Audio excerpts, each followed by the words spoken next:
Hello, welcome to my other's keeper.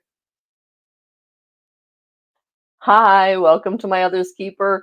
That is just a really poor video to put into place until uh, Misha can get me the proper video.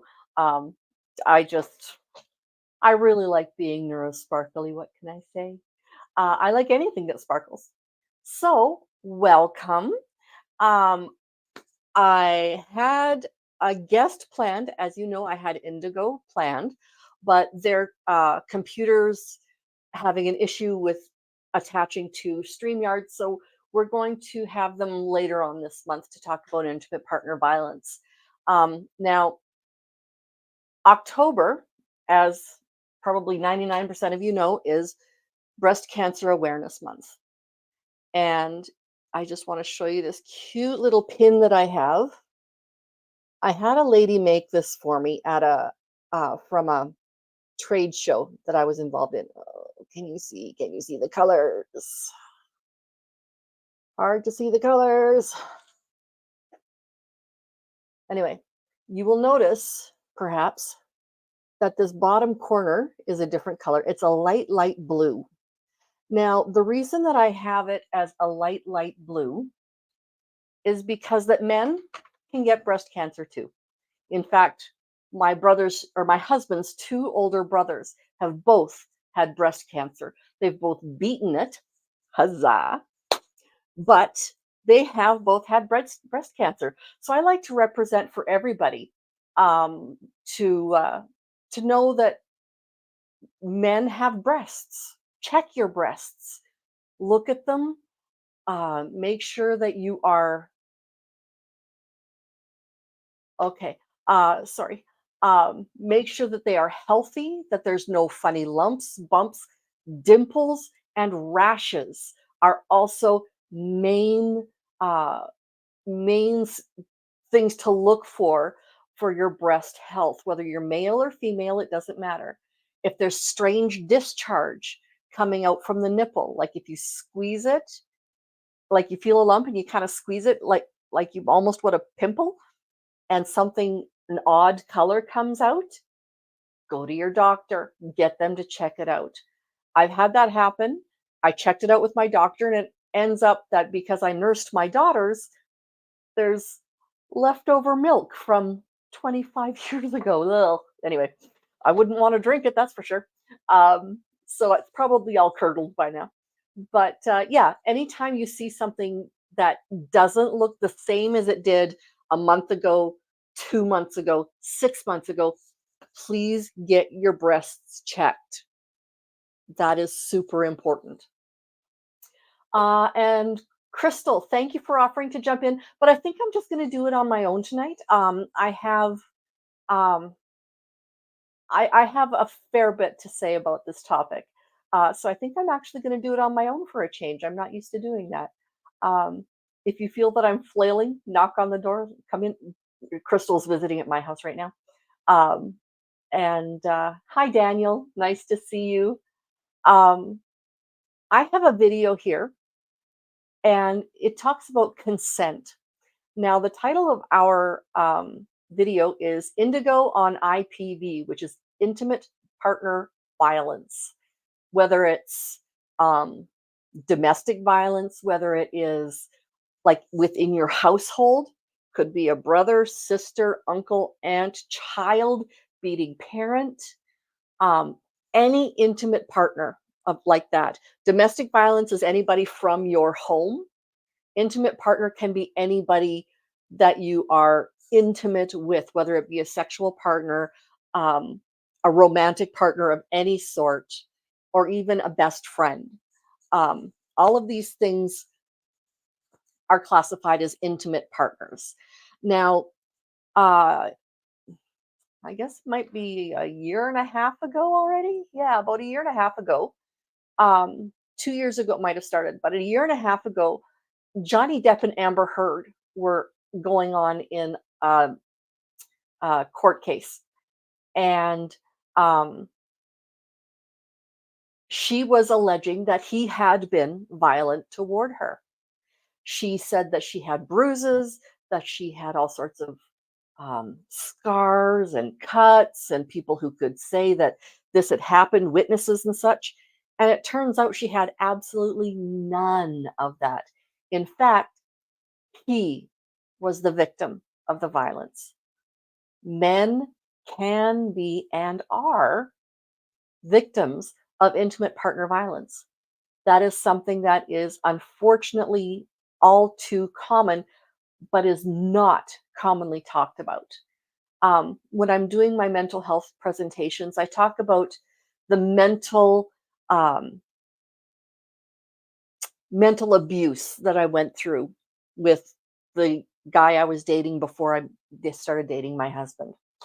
And I talk to them and I'm like, okay, so this type of emotional violence, is it still really abuse? Well, yeah, emotional violence, emotional abuse is abuse. And most studies, I haven't actually seen one that hasn't said it, but I won't say all. Studies that I know of do all say this type of abuse will likely, not always, but likely become physical abuse later in the relationship. Now, how many of us remember in high school those mean girls who would yell at their boyfriends, slap them, kick them, lose their temper, and just lose their whole all over them? Okay. That doesn't go away. Just like it doesn't go away if a guy's doing it to a girl. Just because it is from the weaker sex does not mean it's not abuse. Okay. Say that loud. Say that strong. Anybody who is treating you like less than a human being, they're yelling at you, they're physically violent with you, they undermine your sense of self.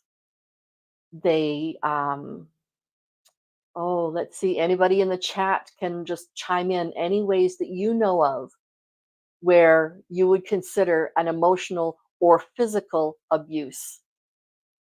Now, like I had said earlier, I have a video here that I absolutely love. It is hilarious, but it's on an extremely sensitive and important topic. Um, I am certain that most of you have heard about the Sean Diddy Combs arrest recently. And the big thing there is sexual consent. Now, I am actually going to use the words sexual, intimate partner violence, sexual assault, that sort of thing, because I'm not monetized. I don't have to worry about not being monetized. I can be absolutely blunt today because of this. It is so important. Okay. So, because I don't want them to take the video down completely, as we go through this video, I will be stopping it. I will be talking about it. I will be asking for your opinions, your comments, etc. as we go through so that it's actually going to enhance the video, not simply just play it for you as it is, because it is an excellent video and it really deserves to be seen. Okay, so having said that, let's uh, let's give her a shot. If you're still Okay. struggling with consent, just imagine instead of initiating sex, you're making them a cup of tea. All right. Can everybody hear what's going on? Give me a 5 by 5 if you can hear it. If you cannot hear it, let me know. And I'm not seeing anybody telling me. Crystal, can you hear it? I just let about the first 15 seconds go. So let's go back again. If you're still Crystal has struggling said with yes, consent, you can just hear imagine it. instead of initiating Okay. sex, you're making them a cup of tea. You say, "Hey, would you like a cup of tea?"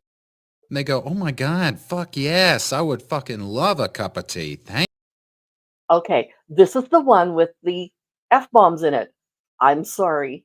I did not mean to download that one. Um, yes, trigger warning. I will put that banner up because it is. It is important. Also, language warning. This video will have foul language. It won't simply be the intimate language. They will have cursing, and I'm sorry.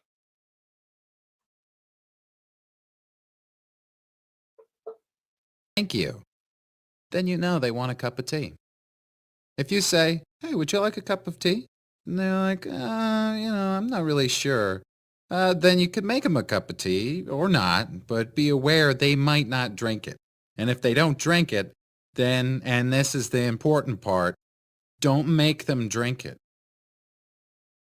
Okay, so you can offer, you can ask, they can say, oh, yeah, let's have that tea. I'm ready for tea. Anytime you are, I'm ready for tea. Or they could say, well, meh, maybe I'm ready for tea. Maybe I'm not ready for tea. Make the tea and we'll see how it goes. We all know those situations. Just because you made it doesn't mean you are entitled to watch them drink it. And if they say no thank you, then don't make them tea. Okay, as well. Just because you're the one who made the tea, just because you're the one who offered, doesn't mean if they want to drink tea on their own that you are entitled to watch them do it. They can have tea by themselves anytime they want. At all. Just don't make them tea. Don't make them drink tea. Don't get annoyed at them for not wanting tea. They just don't want tea, okay? They might say, yes, please. That's kind of you. And then when the tea arrives, they actually don't want the tea at all. Okay, so say, yes, absolutely, I'd love some tea. And by the time things have gotten to the point where you might want to drink the tea, mm, I'm not thirsty. Or, oh my goodness, look at the time. I forgot. I have a babysitter. I have an appointment. I have to let my dog out. I have to brush my hair. I don't know. But they don't want the tea. Don't give them tea. Sure, that's kind of annoying as you've gone to all the effort of making the tea, but they remain under no obligation to drink the tea. They did want tea, now they don't. Some people change their mind in the time that it takes to boil the kettle, brew the tea, and add the milk. And it's okay for people to change their mind. And you are still not entitled to watch them drink it. And if they're unconscious, don't make them tea. Unconscious people don't want tea. You hear that? Unconscious people don't want tea. People who are very inebriated cannot consent to having tea because you don't know if it's going to burn their lips and they're going to be injured and they're going to regret tomorrow having had the tea. And they can't answer the question, do you want tea? Because they're unconscious. Okay, maybe they were conscious when you asked them if they wanted tea. And they said yes. But in the time it took you to boil the kettle, brew the tea, and add the milk, they are now unconscious. You should just put the tea down. Make sure the unconscious person is safe. And this is the important part again. Don't make them drink the tea. Okay. Wrap them up in a blanket, lay them down on the couch, give them a pillow, give them a pat on the head, rub their shoulders a little bit. Make sure they're safe. Make sure they're happy, warm, and able to sleep off whatever it is. Or if they've just simply fallen asleep, let them sleep. They said yes then, sure, but unconscious people don't want tea.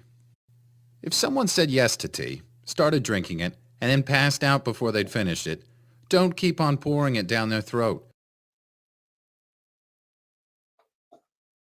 How often have you thought of that situation? You've started drinking the tea. The tea is going well, and then suddenly you're down for the count. Don't continue with the tea. Someone might get burnt. Take the tea away. Make sure they're safe, because unconscious people don't want tea. Trust me on this. If someone said yes to tea around your house last Saturday, that doesn't mean they want you to make them tea all the time. They don't want you to come around to their place unexpectedly and make them tea and force them to drink it, going, but you wanted tea last week. And this is where intimate partner violence comes in. If you are living with somebody and they want to have tea all the time, frankly, you've lost your taste for tea or you've lost your taste for that flavor of tea. Talk about it. Make sure you're both on the same page. And goodness gracious, don't force the tea. Or to wake up to find you pouring tea down their throat, going, but you wanted tea last night. But if you Hmm. can understand how completely ludicrous it is to force people to have tea when they don't want tea, and you're able to understand when people don't want tea, then how hard is it to understand it when it comes to sex? Whether it's tea or sex, consent is everything. And on that note, I'm going to go make myself a cup of tea.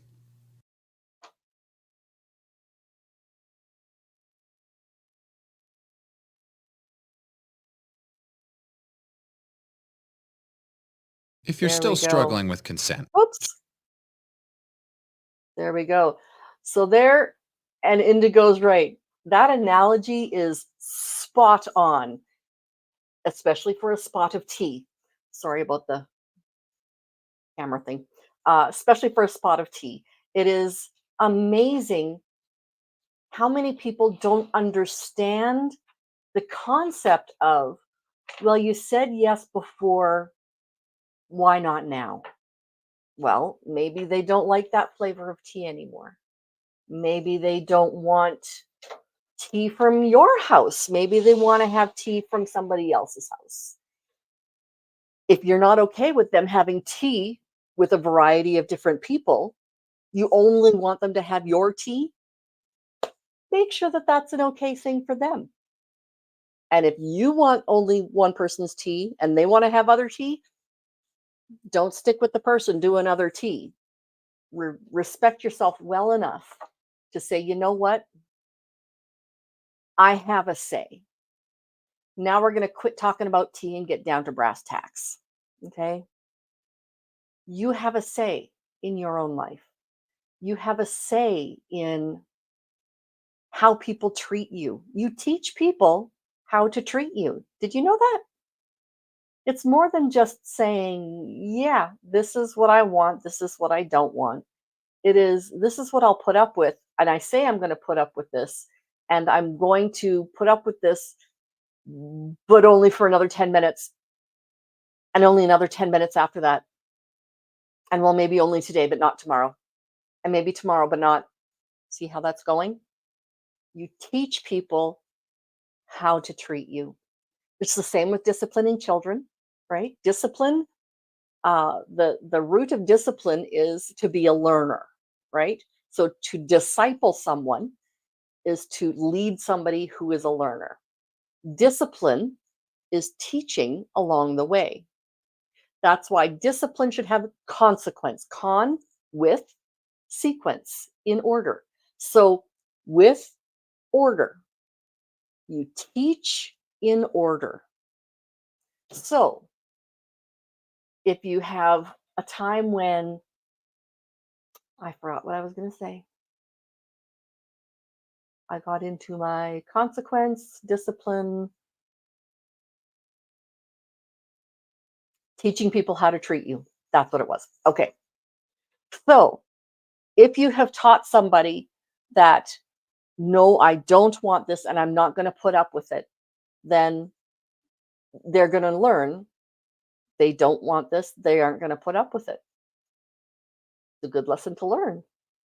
If you teach somebody, I'm going to say, I don't want it, but then I'm going to give in if you bug me enough or whatever, and I don't really mean it, you're going to teach them that. And maybe you do mean it, but you don't want them to be mad at you. Sometimes that happens too. You mean, don't come near me, don't touch me. I don't want to date you. I no longer want to be married to you. I don't want to um, be the person that will put up with this. and you try to say it in a nice way. And there's ways to say it in a nice way that that doesn't have to be harsh, doesn't have to be angry, but firm, right? So Indigo says their bad ex told her, once you're obligated to have adult fun time with me because you're my woman. When I said no, it's not the way it works. It is not the way it works. Women, you are not entitled to have your men worship you hand over foot. Women, you are not entitled to have your man do everything for you and you be little princess and you can complain about things. And if he doesn't get the right groceries at the grocery store, you can yell at him how stupid he is. He couldn't even follow your grocery list. Women, you cannot um, hold sex over them. Well, if you don't do this, I'm not going to have sex with you. That's all abusive. That's all intimate partner emotional violence, which again, studies have shown can lead to physical violence.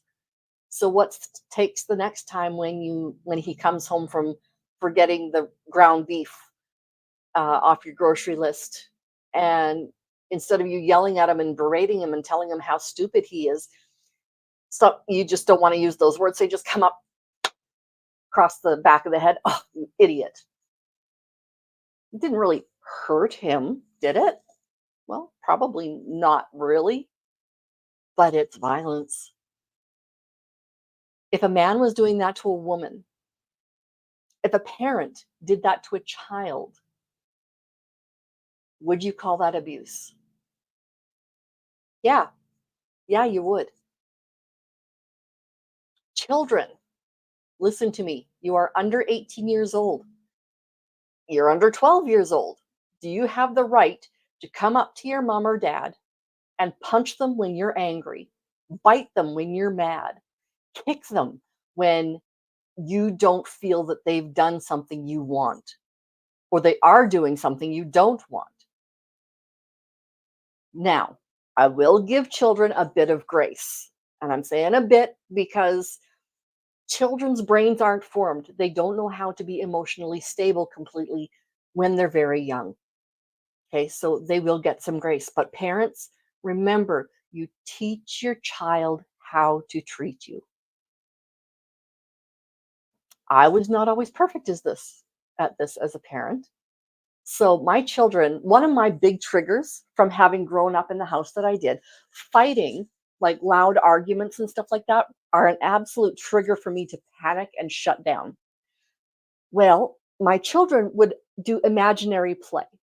And I love that they did imaginary play because they weren't just sitting in front of devices or in front of TVs or in front of whatever and getting their entertainment that way.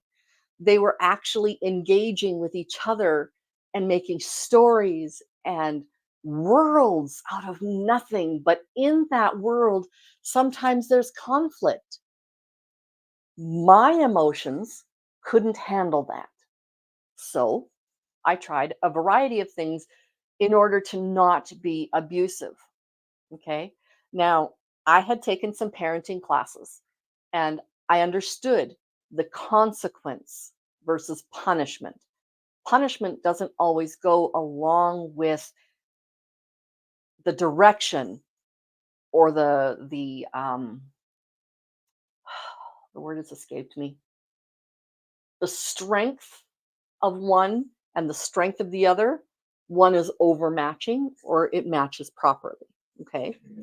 So instead of yelling and screaming at them, I would simply leave the room. I would walk away and I would tell them, okay, I need a timeout because my brain is getting too full. So I would go and I would put myself in a timeout. If they wanted mom to be around, they couldn't be fighting like that. And there were a lot of times when they wanted mom to be around and wanted mom to play. So we would play, but we wouldn't play with arguing because I couldn't handle that. Then there were times when they would be yelling and screaming and all that stuff. And you know how you yell and scream to go over top of it just so that you get there. I'd go, hey, and then I'd whisper, please, please listen. This is not child one. You need to respect this. Child two, you need to respect this.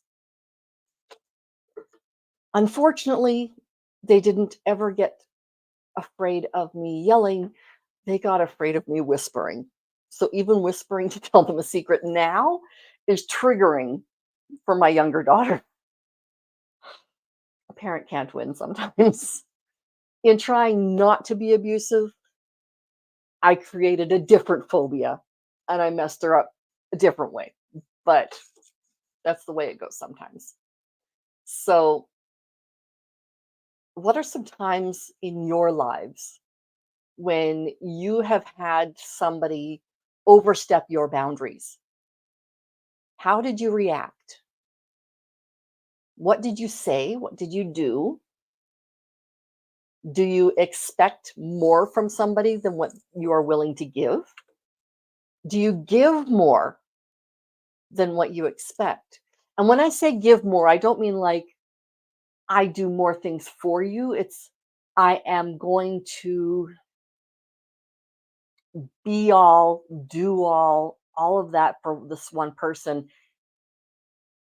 I'm going to cross an ocean for somebody when they won't even cross a puddle for me. Does that make sense? Kinda. In my brain, it does. So I hope that helps. So intimate partner violence isn't just hitting, it's not just rape, it's not just assault, it's not just physical.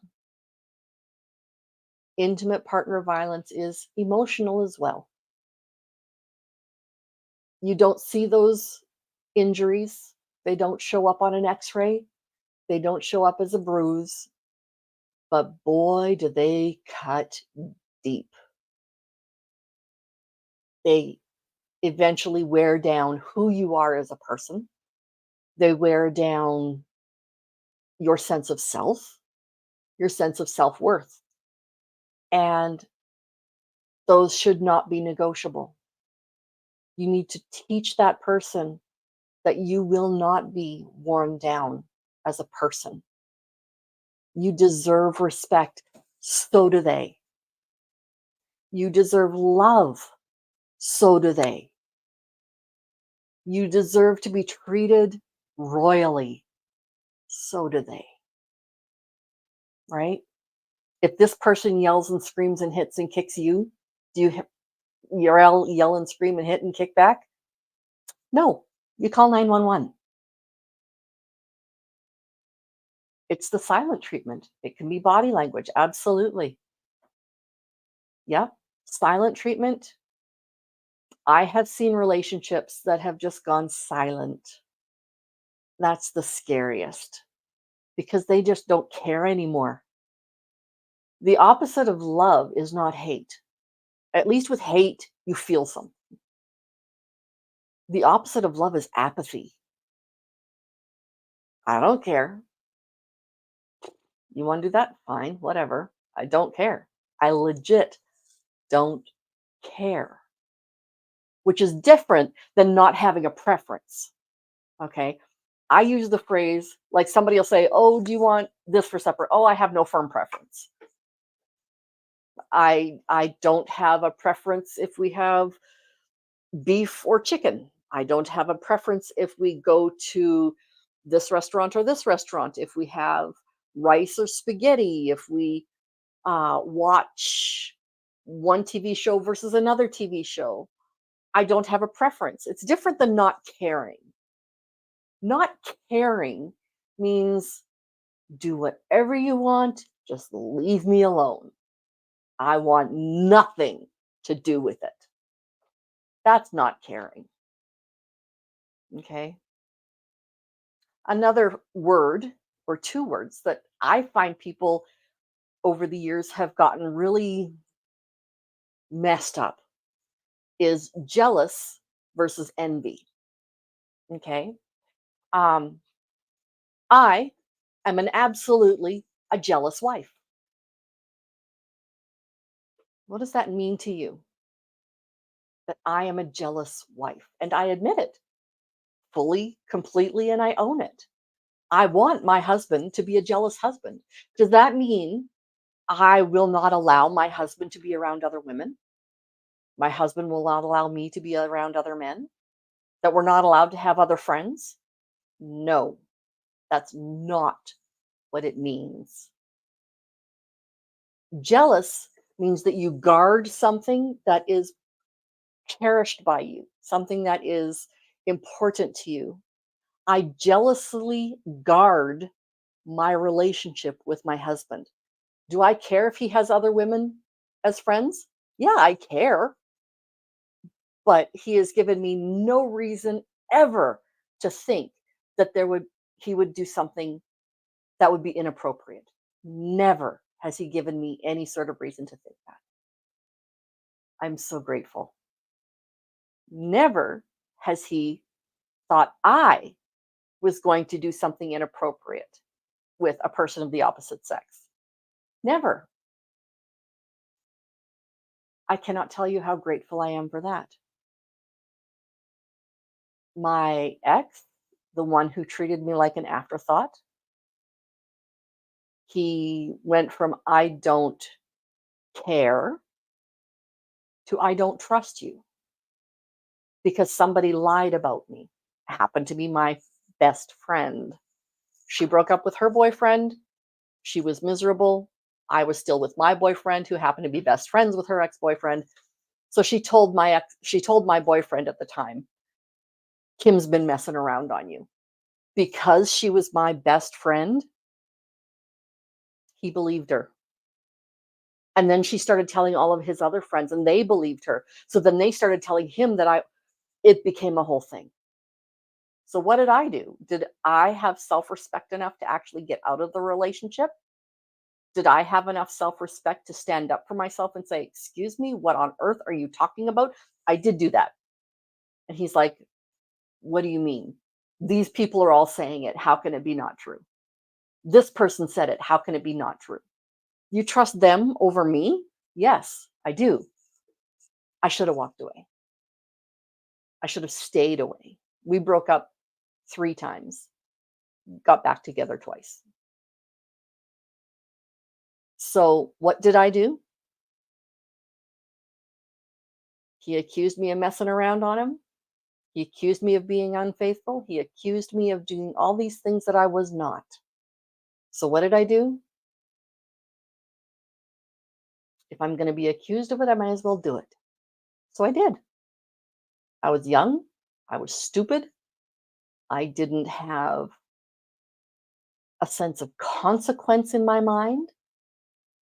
I was just stupid. Trust is the main pillar for indigo. If that gets broken, they can't stay in a dynamic romantic or otherwise. Absolutely. That's absolutely right. I was too young and I had zero self esteem. The self esteem I had at the time was what he thought of me because he treated me so well for the first while we were together. And I'm talking months and months and months. We were together 2 years total. So for the first quite some time that we were together, not maybe the first full year, but quite some time we were together, he treated me like an angel.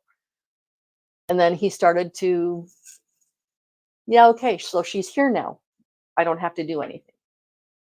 So she's here now. I don't have to worry about paying attention to her. I was 17 years old. He would go to the bar. He was 5.5 years older than me. So he was 22, 23 in that area.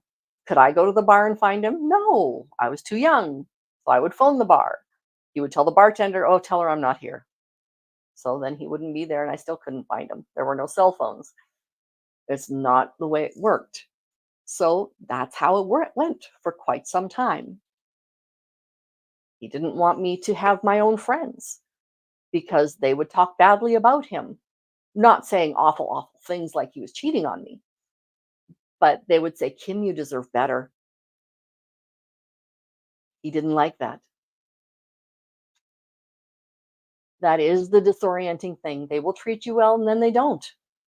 Then they do treat you well again and then they pull the rug out from under you. Absolutely. It creates this cycle of just, it's a hamster wheel that just keeps going and you don't really realize exactly what's happening.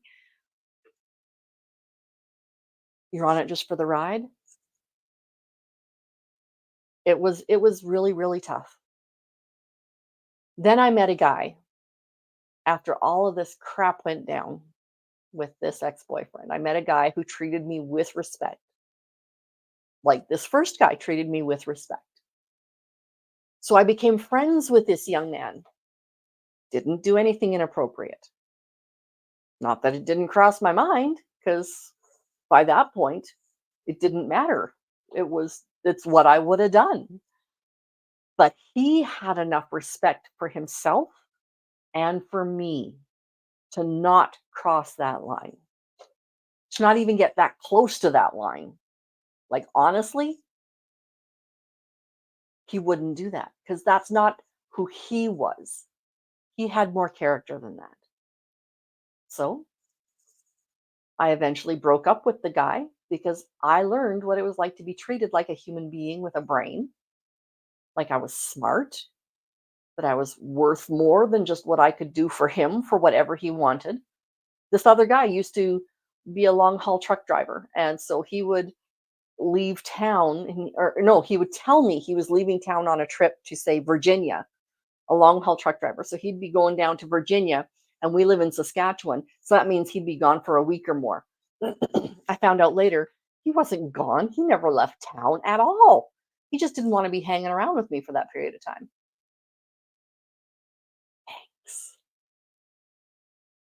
That was the marriage. He was my fiance. He had told me he wanted to spend the rest of his life with me. So yeah, if I was willing to put up with the crap he was willing to dish out, I would have stayed with that. And I would have had absolutely no sense of self. I would have had no sense of purpose. I would have had no self-esteem. I probably would never have had any real, um, the word has escaped me, where you want to do things and better yourself. The word has escaped me, but you know what I mean. So, not ambition, that's the word. I would have had no ambition to do anything besides be a hairdresser. Now, please hear me. Being a hairdresser is a wonderful thing. Love it, love it, love it. But I changed and it's no longer who I was anymore. So I went and I became a teacher. Now, I was in my 30s when I did that. Would I have done that had I been with this other guy? Probably not, because I wouldn't have had the confidence. I wouldn't have had the ability to say, yeah, I can stand up and I can do this, even though it's hard. It's going to be really hard, but I can do it. So when I broke up with this guy, it was because this other young man taught me that, yeah, you have a backbone, use it. You are worthy of real love, not just, physical affection, not just what you can do for a guy. It's not the way it is. This guy taught me that when I say something, I mean it. Yeah, there were problems in the relationship. We were young. I was 18, he was 20, this new guy. After 5 years, we got married. We've been together for almost 34 years. November 15th, it'll be 34 years that we've been together. Do the math. Yeah, I'm 52. Um, but it hasn't been perfect. It never will be perfect. but we respect each other. We love each other. We treat each other like we love each other, like the other person is important. That's what a true healthy relationship looks like, in my opinion. Please, in the comments, only a few people are in in the chat right now. Um, but if you watch this on the replay, thank you. First of all, thank you. I appreciate that. Um, like, subscribe, make sure you're subscribed. Tell your friends to subscribe because, frankly, we have a lot of really interesting people who come to this place. We're a very safe group of people to be around. So tell your friends, check us out. I would love to see more of you. I will see you all later. Bye.